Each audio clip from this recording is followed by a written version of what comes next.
What's up, YouTube? It's your girl TT here to give you your dose of some positivity. And today my topic is going to be about the virtual semester. So I'll be giving you 10 tips that I think is very important for you to take consideration of as we all try to get adjusted to this whole, virtual thing. Because I don't know about y'all, but I don't like it. It ain't my style. Put me in a classroom any day. Put me back on campus. I need it. The first tip I would give is to plan your meals. Now, I know you might be saying, why plan meals if we're talking about a virtual semester? Well, listen to me. You already is falling asleep in class, so imagine being hungry too. Come on, that's double the trouble. I feel like, especially if you have classes back to back, it's hard for you to say, well, go cross the road. Normally when we on campus, you could go run to KFC, run to McDonald's, run to the caf to get some food, but you home now, so you don't have no quick access to go across the street for some food. So you have to have your meals already lined up because, for me, I have a 4 o'clock class and I have a 6 o'clock class. So my class gets out 5:30 or 5:40. I don't have any chance to go to the store, cook food, and be back in time for my 6 o'clock class. And so I would definitely say to plan your meals. And I ain't gonna lie, cereal became my best friend because I needed something hot and I needed something fast, 2 minutes fast. So I must say it's important to plan your meals. Even if you prepare it the night before or early the morning of, at least you could put it in the fridge, and then when you're ready, you could just warm it up. And also make sure you have snacks because you gonna need that quick access to food because you don't want to be sleepy and hungry. That's stressful. We ain't want that. Tip number 2, save all your homework in a notepad. Now, teachers normally spit homework out like crazy. They just go, oh, you got this to do, this one, blah, blah, blah. But sometimes you don't remember what you have to do. And sometimes we would try to write it inside our same notebook for that class that we know we ain't going back to look at until it's time for class. Don't set yourself up. Write all of your homework inside a special notepad that's designed or designated for all your homework assignments. Trust me, it helps me a lot. And also put the date when it's due. I will share an example on the screen of how I do it. But I normally would have a notepad section that says school tasks. I would have, September 1st, banking 301 homework due. September 2nd, Monday, Tuesday, whatever day it is, finance homework due. So try to put it inside one separate notepad, because if you put that inside your notebook, you know you ain't going back. Why are you doing that to yourself? You know you ain't gonna go look back at that. Come on. Tip number 3. Now this could help you a lot with tip number 2. Do your homework as you get them. This could prevent procrastination, and a lot of college students know what it is to procrastinate because that's their favorite thing to do. Do your homework as you get them. Even if you don't complete it, at least start it, so that way when you be like, oh my god, I have this class at 6 o'clock today and I just remember I ain't finished my homework, at least you know you started it. So sis, you ain't got much to do because you don't start it. So try to do your homework as you get them. That will also help you to remember that, hey, I know that I was working on this homework, I got to go back to it. And it also help you to save time, because if you remember late and procrastinate, at least you already started most of the work. You understand?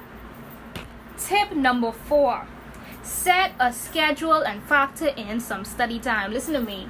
I never really used to do schedules, but this definitely works, especially when you juggle in between work, school, personal life.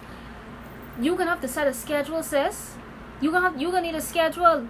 And make sure you have a designated homework time, because if you wait till last minute to do all your homework, sis, you're trying to fail it. What you doing? So make sure I set a schedule. I will share an example of a schedule that I made. So I factor in time for me to wash my hair. I know, yeah, it's weird, but factor in time for you to wash your hair. Factor in time. I have to factor in time of when I'm going to do my YouTube video. I have to factor in time when my classes actually are, and also be realistic with the fact that I can't be socializing right before class, or I can't be trying to cook right before class, because I got to get ready. I got to get ready for the class. And that leads me to my next tip. So tip number 5, always be presentable. I know that everything is online, it's on Zoom, and you feel like, oh, well, I in my room, I could just wear my pajamas, but guess what? You just might have to turn your video on. So always be presentable. So use that little couple minutes before class just to, wash your face, brush your teeth, show on something decent, just in case they tell you to turn your video on. And that leads me to tip number, what number am I on? 6? Tip number 6, put a sign on your room door saying do not disturb. Because for me, my mommy walk in my room door must see 3 times during one of my classes. First day school just started, and she done walk in my room during all my classes. And I'm like, miss, Like, what if my mommy wasn't wearing clothes? Because you know it's summertime, some people won't wear like a little spaghetti strap or a little short pants. What if my mommy wasn't dressed appropriately and people seeing her? You know what I mean? So make sure put a sign on your room door saying, do not disturb, I'm in class right now. Because if your video on and they get catch, whew, that's embarrassing. Tip number 7. Answer questions in class. Whatever opportunity your teacher give you to speak, even if you don't know the answer, participate, because we're no longer in a physical setting. And a lot of my lecturers this semester said that good amount of points, not no 2 points and 3 points, no, like whole 5% or 15% of our grades are going to come from participation and homework and stuff. So whenever you participate, turn your video on, because your teachers can't see you anymore physically and remember you, but you want to be remembered. You want your lecturers to remember you, because they're the ones who are going to mark your paper. So whenever you get the opportunity to speak, you speak and you turn your video on. You say, teacher, this me who answer. Don't forget me when it's time to mark my paper. Don't forget I participate. So you want to always participate and have your video on. Tip number 8. Have contacts of your classmates. Even if y'all make little group chats, those are very convenient. Now I know you may be saying, oh, I don't want so much group chats in my phone, they annoying. Well, trust me, sis or bro, sorry my bros, I wasn't acknowledging y'all, but let me acknowledge y'all. Suppose you miss class and you be like, well, I don't know what I missed. Oh, the teachers ain't gonna say, well, that's too bad, you missed class, we're sorry, we're gonna give you an extension on your homework. No, if you miss class, that's on you. You gotta know what homework you have. So always have contacts of your classmates in case you can't make it to a class. You could still catch up on the notes and you could still catch up on the work. That's important. If you ain't doing that, are you really in college? Are you really utilizing your networks? Come on, network, that's what college is about. So make sure you have those contacts of people in your class. Tip number 9. Get familiar with your school senators and or a student, an upper level student in your major. Now this is important, and at the University of the Bahamas we have senators, and so for my school, it's the School of Business and Hospitality Management, and there are 3 of us.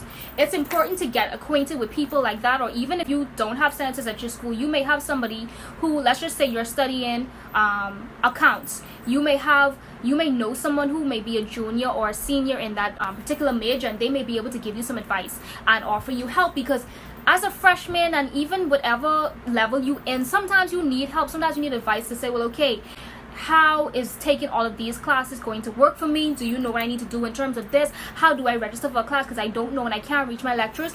Be acquainted with people who are in your major who can help you, because I'm going to tell you this, if you try to do it on your own and wait for lecturers, you may not get responses and you may jack yourself up. I jacked myself up before.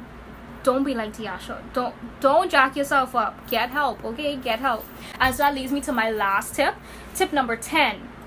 Please, if you want quick responses from your lecturers, your senators, or any other student, please type your messages and don't send voice notes, because sometimes students are in class and if you send a voice note, you're not going to get a response right away. And if you try to call them while they're in class, that could be a little bit of annoying.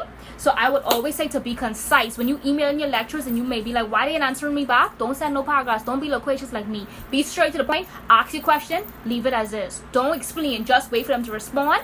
Then you explain, because at least they'll already be in the conversation. But bear in mind that people are in classes at 8 a.m. People could be in classes at 10 p.m. because I have a class that ends around 10 p.m. So be mindful that people may be in classes, and if you want a quick response, you need to make sure that your message is concise, is short, sweet, and to the point, and you should be able to get fast responses. So those are 10 tips that I would like to give you all for this virtual semester. It is not limited to those things. There are so many other suggestions and recommendations that are there and that are possible, and I want you to, if you are a college student, I want you to link some of your recommendations below, or some things that you do to kind of handle this virtual semester, because we're all in this together and we all need some help. We all need some advice. We all are adjusting to this new normal. Well, this new normal for a while. But do go ahead and link in the comments below some things that you do to help you master this virtual semester. So thank you all for watching my video. Thank you, of course, for liking, sharing, and supporting, and I hope to see you again on the next video when I give you another dose of some positivity. Love you all. Keep being positive.